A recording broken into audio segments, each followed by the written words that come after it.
Bonsoir à toutes et à tous et bienvenue à cette nouvelle édition de Direct. C'est l'Égypte qui célèbre ces jours-ci le 52e anniversaire de la victoire du 6 octobre. Donc il faut rappeler qu'il s'agit là d'une journée glorieuse dans l'histoire moderne, non seulement de l'Égypte mais de toute la nation arabe. On va très bientôt parler de fierté, de dignité, mais aussi de tout un processus qui a justement abouti à cette victoire et certainement un processus de développement qui a suivi. Pour vous parler de tout ceci, nous avons le plaisir d'avoir avec nous ce soir Dr Tarek El Gamal. Bonsoir Dr Tarek El Gamal.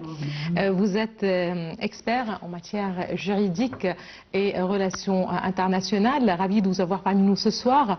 C'est une journée assez importante. On aimerait bien vous écouter. Et écoutez tout ce que vous avez à dire à propos de cette journée du 6 octobre. Je vous excuse justement de commencer avec l'actualité, plus ou moins. On commence avec l'actualité qui n'est pas du tout loin aussi du 6 octobre, puisque c'est le chef de l'État, le président Abdel Fattah el-Sisi, qui est aussi président, chef de l'État et commandant suprême des forces armées, qui a présidé aujourd'hui une réunion du Conseil suprême des forces armées. Cette réunion s'inscrit dans le cadre des célébrations de l'Égypte et des forces armées du 52e anniversaire des glorieuses victoires d'octobre. Le président Sisi avait commencé la réunion en félicitant le grand peuple égyptien et de courageux membres des forces armées à l'occasion des célébrations du 6 octobre. La réunion a également abordé plusieurs sujets à la lumière des changements survenus sur la scène internationale et régionale et de leur impact sur la sécurité nationale égyptienne. À l'issue de la réunion, le chef de l'État a salué les âmes des martyrs de la nation, soulignant que l'esprit de la victoire d'octobre est profondément ancré dans la conscience du peuple égyptien. Génération après génération, il a souligné que la prospérité dont jouit la nation n'aurait pas été possible sans le sacrifice des héros de l'épopée de la traversée qui, par leur sacrifice, ont donné l'exemple le plus élevé de l'abnégation, de la fierté et de la dignité de la nation.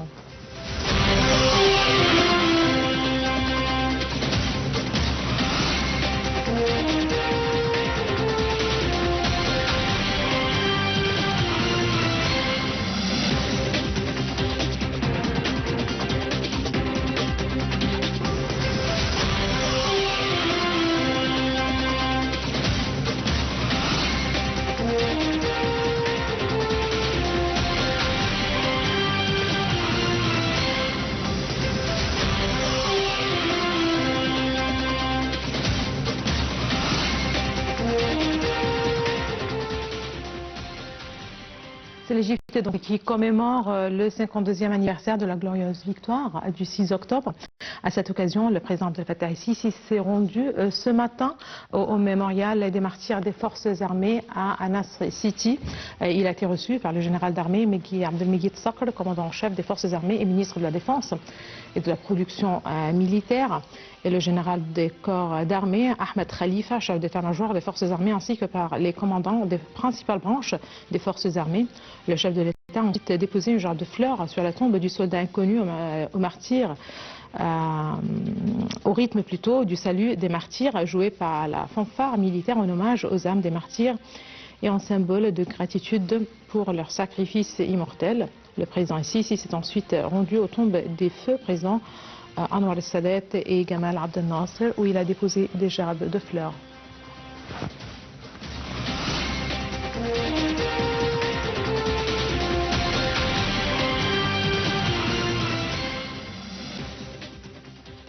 Comme je viens de vous le dire, et à vous aussi, Dr Tarek El Gamal, nous allons revenir pour parler justement de cette journée, mais aussi de tout ce qui a rapport avec les symboles. Tout à l'heure, comme je viens de le dire, mais justement pour rappeler, il s'agit là aussi d'une nouvelle assez importante pour l'Égypte, pour le monde arabe et qui préoccupe aussi le monde entier. Il s'agit des ministres des Affaires étrangères de l'Égypte, de la Jordanie, des Émirats arabes unis, de l'Indonésie, du Pakistan, de la Turquie, de l'Arabie saoudite et du Qatar qui ont salué aujourd'hui les mesures prises par le Hamas. Voilà, c'est ce qui est intéressant, ce sont les mesures prises par le Hamas concernant la proposition du président américain Donald Trump de mettre fin à la guerre contre Gaza, de libérer les otages vivants est mort et d'entamer immédiatement des négociations pour convenir des modalités de mise en œuvre. Les ministres des Affaires étrangères ont également salué l'appel du président Donald Trump à Israël pour qu'il cesse immédiatement ses bombardements et commence à mettre en œuvre l'accord d'échange. Ils ont salué son engagement en faveur de l'instauration de la paix dans la région et ont souligné que ces développements représentent une réelle opportunité pour un cessez-le-feu global et durable et pour répondre à la situation humanitaire critique à laquelle est confrontée la population de la bande de Gaza. Les ministres des Affaires étrangères ont également salué l'annonce par le Hamas de sa volonté de transférer l'administration de Gaza à un comité administratif palestinien de transition composé de technocrates indépendants.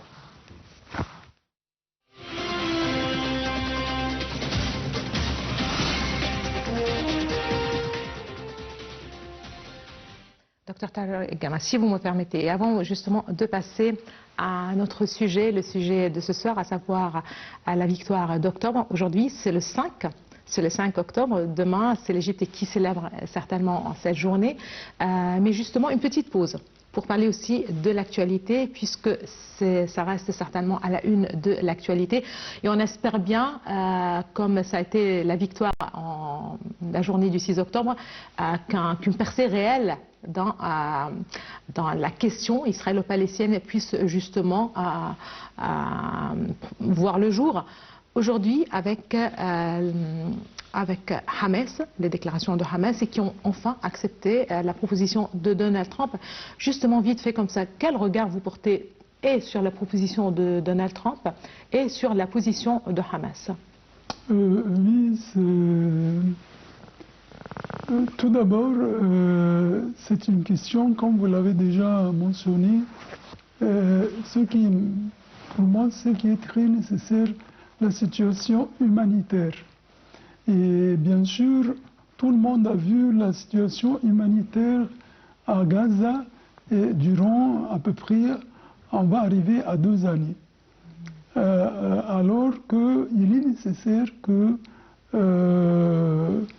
la proposition de Donald Trump est très nécessaire que les Israéliens acceptent de démarrer les démarches de cette proposition afin de réaliser un accord avec Hamas. D'autre part, Hamas tient bien sûr sur le niveau de la situation humanitaire de faire, il est nécessaire qu'il fasse le maximum.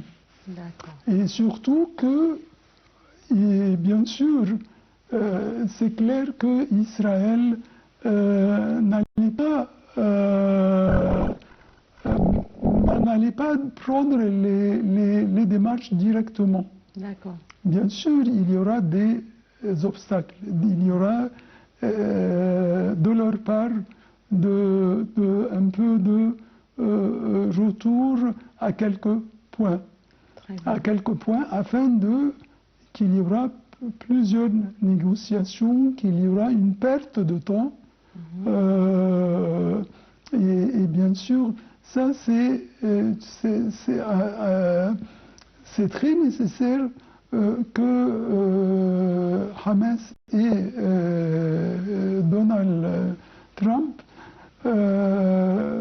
mis dans leur considération que ce n'est pas le moment de dire que non, pour quelques points ou plusieurs points de négociation. Non, maintenant c'est l'heure de terminer. C'est l'heure de terminer. C'est le moment, voilà. C'est le moment. Oui. C'est le moment nécessaire de terminer. Et surtout, en même temps, il est à noter les efforts de l'Égypte. L'Égypte a commencé ses efforts durant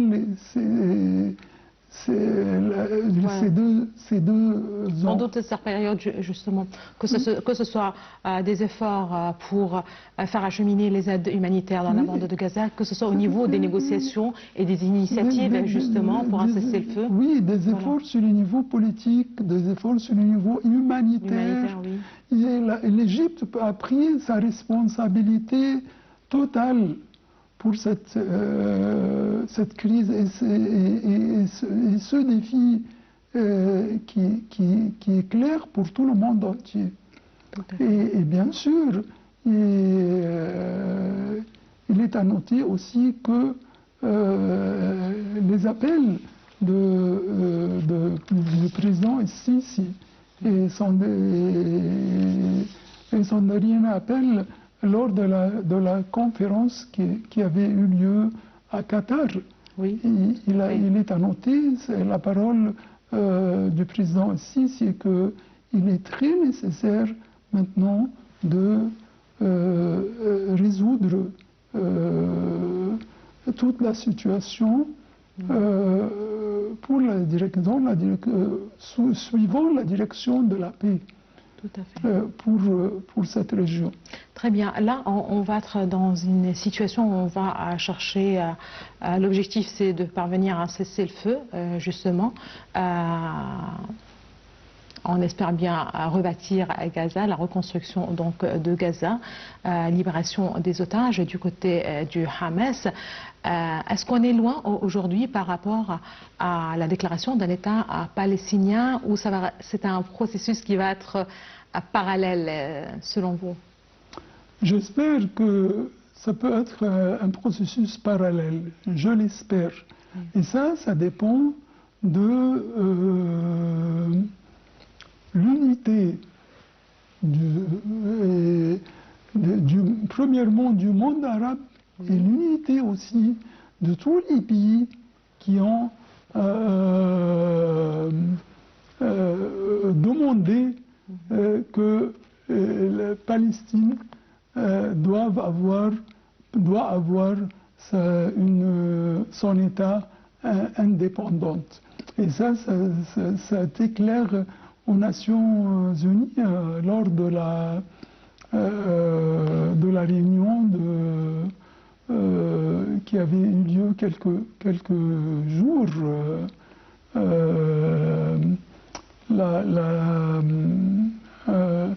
La session générale Oui, voilà, les travaux de l'Assemblée générale des Nations Unies tenus très récemment à New York. Oui, voilà.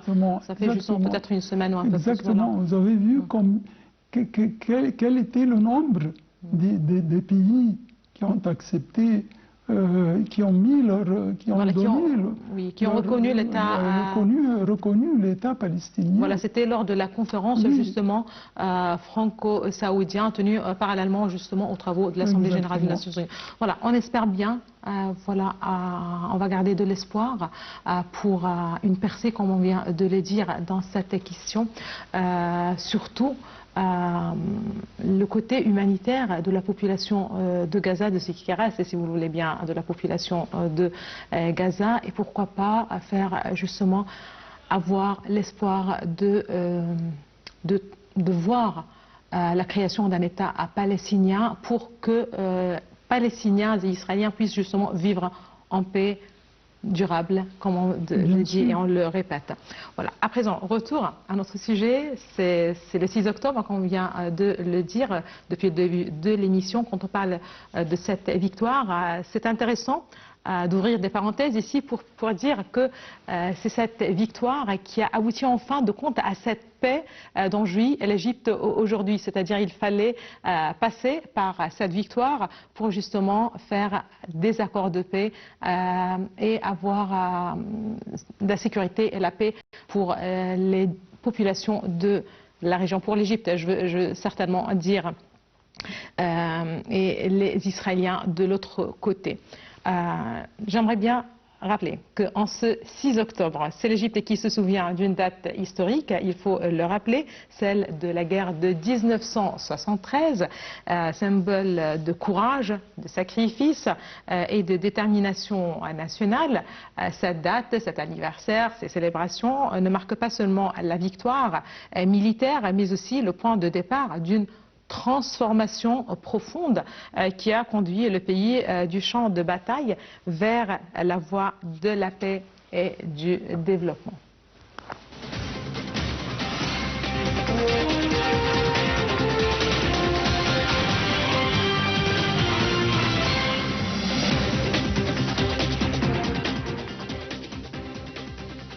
Après la guerre de 6 octobre 1973, l'État égyptien a accordé une attention particulière à la reconstruction et la consolidation de ses forces armées. Le renforcement de l'armée dans les années 70 n'était pas seulement un impératif de sécurité, mais également un socle sur lequel s'est bâtie la confiance nationale et la capacité de planifier l'avenir. Aujourd'hui, l'Égypte poursuit ce même esprit de construction, mais sur un autre front, celui du développement. Les grands projets d'infrastructures tels que le nouveau canal de Suez, la nouvelle capitale administrative, le réseau de routes modernes, ainsi que les projets énergétiques et industriels reflètent cette volonté d'édifier un pays fort, capable de relever les défis du XXIe siècle. Il existe donc un lien direct entre les sacrifices consentis par les générations de la guerre et la réalisation actuelle. L'armée qui a été le bouclier de la nation dans les moments difficiles est aujourd'hui un partenaire essentiel dans les projets de développement, contribuant à la sécurité, mais aussi à l'économie et à la stabilité. Ainsi, le 6 octobre n'est pas seulement un souvenir de guerre, mais un message d'espoir et de persévérance, celui d'un peuple qui a su transformer l'épreuve en une nouvelle ère de paix, de progrès et de prospérité. En 6 octobre, l'Égypte commémore l'une des pages les plus marquantes de son histoire contemporaine, la guerre d'octobre 1973. Cet événement reste profondément gravé dans la mémoire nationale comme le symbole de la volonté, de la dignité et du courage du peuple égyptien. Ce jour-là, l'armée a prouvé sa capacité à surmonter les défis les plus complexes et à défendre la souveraineté du pays.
Eh bien, en retour à vous, Dr Tarek El Gamel. Vous êtes expert en matière d'affaires juridiques et de relations internationales.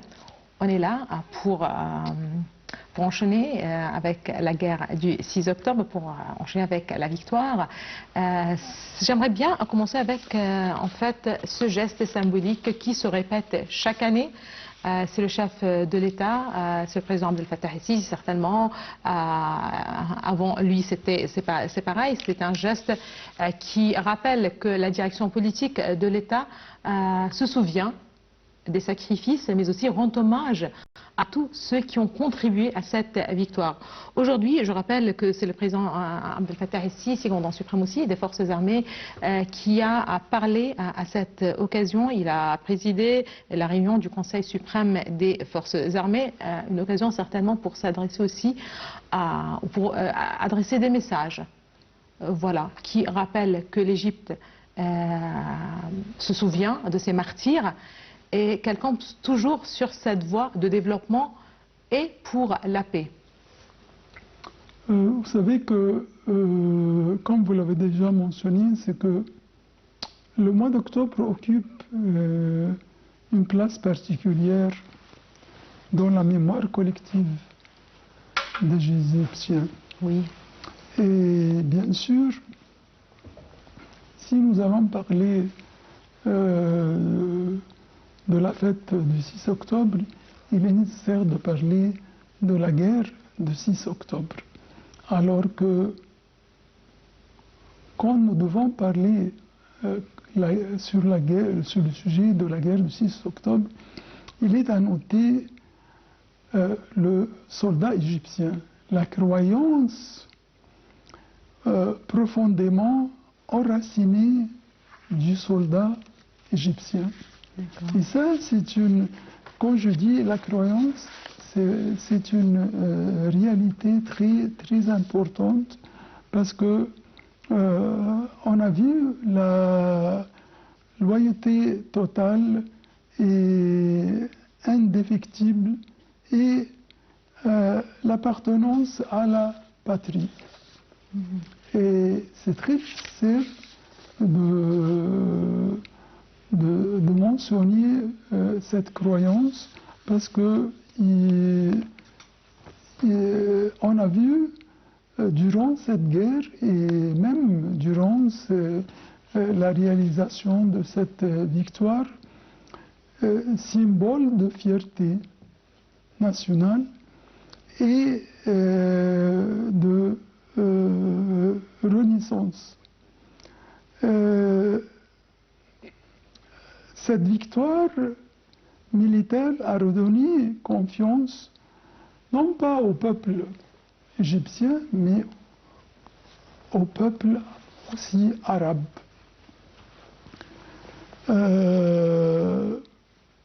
Et bien sûr, il est à noter que quand nous disons la fête du 52e année pour la guerre de 6 octobre, la victoire, il est à noter que il faut prendre les dates à partir de les dates à partir de 1967. C'est-à-dire que en 1967, on a vu que les Israéliens ont occupé le Sinaï. Oui. Et le 6 octobre 1973, c'était la guerre de la libération. Et le 23 octobre 1973, c'était le cessez-le-feu. Je répète, le 23 octobre 1973, c'était le cessez-le-feu. Le 26 mars 1979, c'était l'accord de Camp David. Oui. Et le 26 mai 1979 aussi, le drapeau égyptien hissé sur El Arish. Et le 26 juillet 1979, c'était le retrait des Israéliens de à peu près 6000 km². Et le 19 novembre 1979, c'était la libération de Sainte-Catherine et Wadi Tour. Et le 25 avril 1982, c'était le drapeau égyptien qui a hissé le Sinaï, sur le Sinaï, à part Taba. Et grâce aux efforts égyptiens, de la diplomatie, oui, égyptienne, oui. Le 19 mars 1989, l'Égypte a récupéré Taba.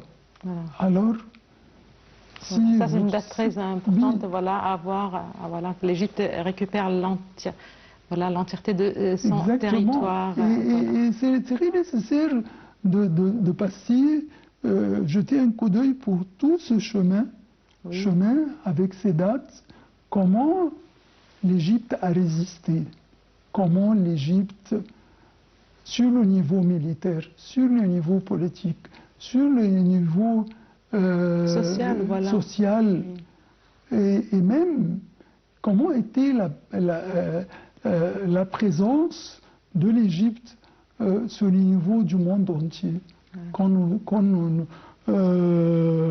l'Égypte s'est présentée à l'arbitoire afin de prendre de Taba. Alors c'est une question qui dépend de la présence de l'Égypte sur le niveau du monde entier. Voilà, chapeau à tous ceux qui ont participé justement à ce processus, surtout à cette dernière partie, ce processus diplomatique justement pour la libération de Taba.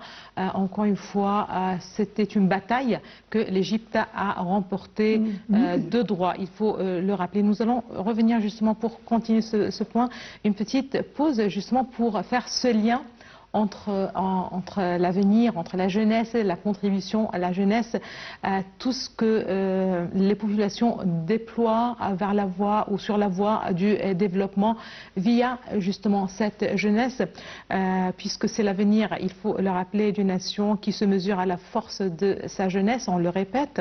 En Égypte, les jeunes représentent plus que la moitié de la population, beaucoup plus que la moitié de la population, j'imagine. Et le rôle dans la protection et l'édification de la patrie n'a jamais été aussi crucial.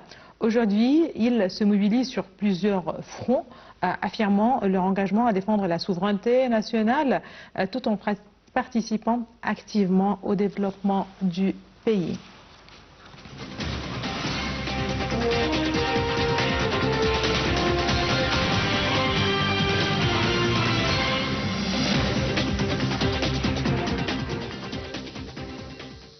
Dans les rangs de l'armée égyptienne, la jeunesse occupe une place centrale. Elle incarne l'esprit de sacrifice et de discipline qui a marqué l'histoire militaire de l'Égypte.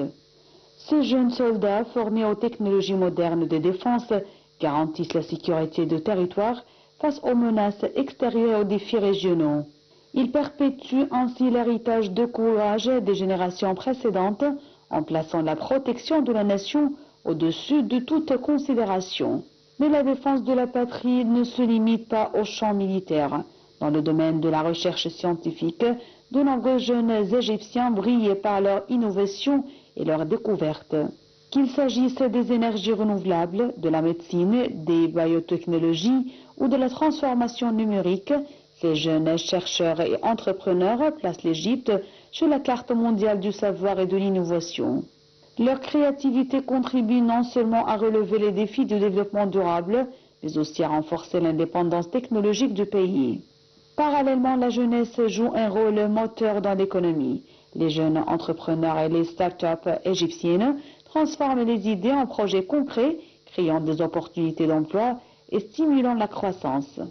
Dans les secteurs de l'agriculture intelligente et des services numériques, du commerce ou de l'industrie, ces jeunes portent une vision audacieuse et dynamique.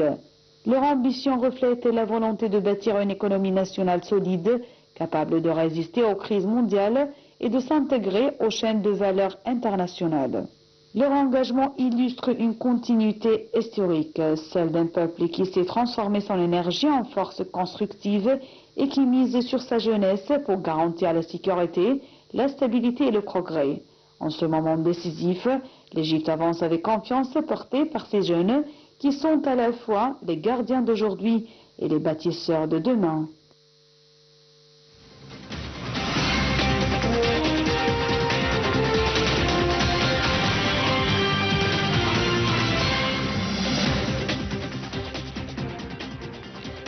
C'est la jeunesse qui est la force motrice, certainement. Il faut rappeler aussi que le 6 octobre 1973 reste une date gravée dans la mémoire collective comme un moment historique non seulement pour l'Égypte mais pour l'ensemble du monde arabe. La victoire du 6 octobre n'a pas été uniquement le résultat du courage de l'armée égyptienne, même si ça reste l'élément principal, il faut le rappeler. Mais plutôt aussi on peut parler d'un fruit, d'un vaste élan de solidarité arabe qui a uni les peuples et les dirigeants autour d'un objectif commun, à savoir défendre la dignité et la souveraineté de la nation arabe.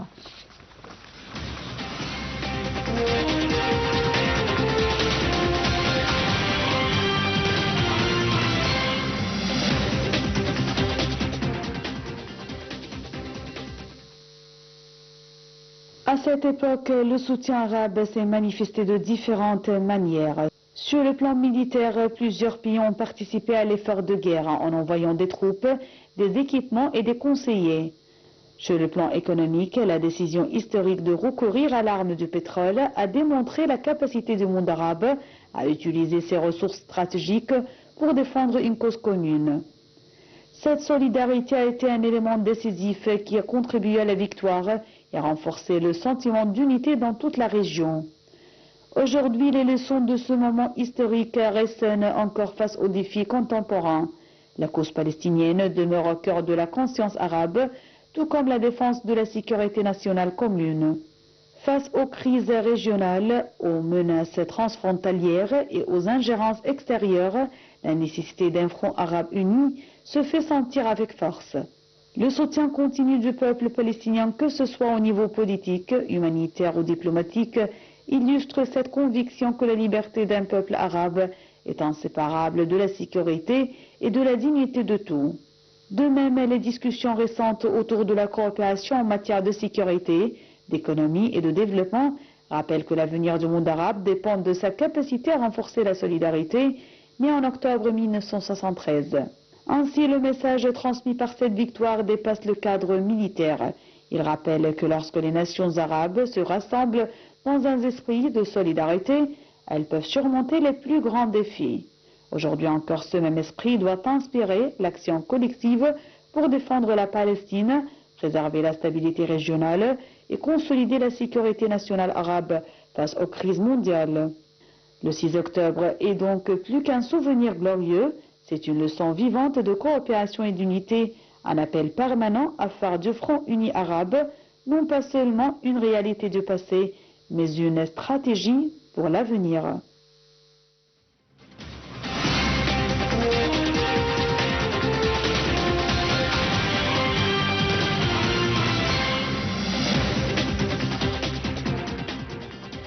Docteur Tal El Gamal, on parle d'une victoire qui, comme on le répète, qui a marqué l'histoire de l'Égypte et l'histoire du monde arabe. C'est une question certainement de motivation, de volonté de la part du peuple égyptien, certainement aussi d'une direction qui avait une certaine vision, non seulement pour réaliser la victoire lors de la guerre, mais aussi pour aller justement au-delà de ceci, faire des négociations de paix et faire en sorte d'avoir une paix juste et globale, justement, et il faut le rappeler, entre les parties en conflit. Aujourd'hui, quel est l'élément principal selon vous? Tout à l'heure, on parlait, mais il y avait certainement le rôle des forces armées à l'époque, un rôle certainement que les forces armées jouent jusqu'aujourd'hui différemment, si vous le voulez bien.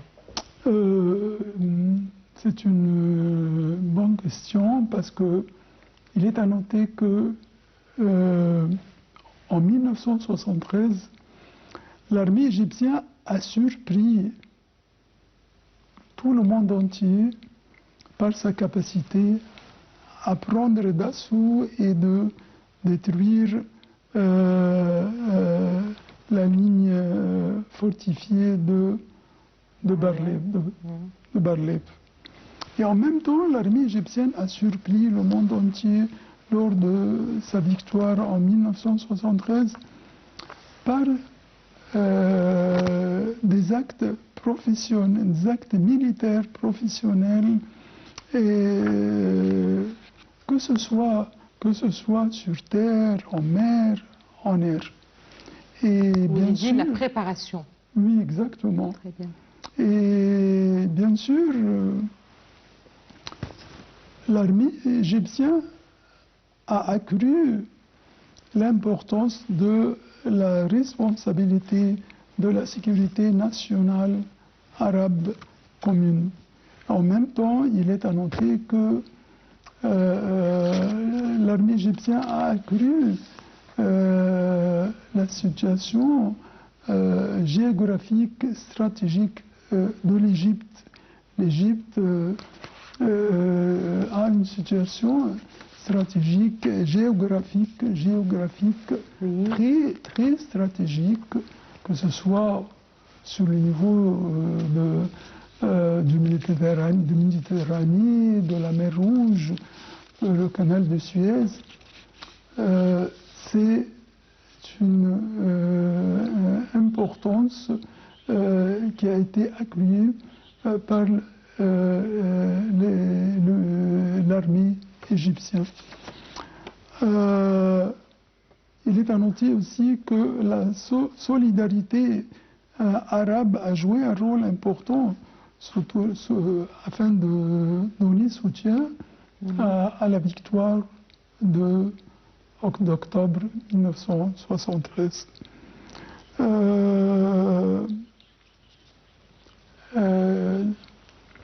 Il est à noter que l'armée égyptienne est devenue un modèle d'enseignement chez les académies des militaires, même chez les pays qui avançaient concernant l'armée de ces pays. C'est-à-dire que c'était un modèle à étudier.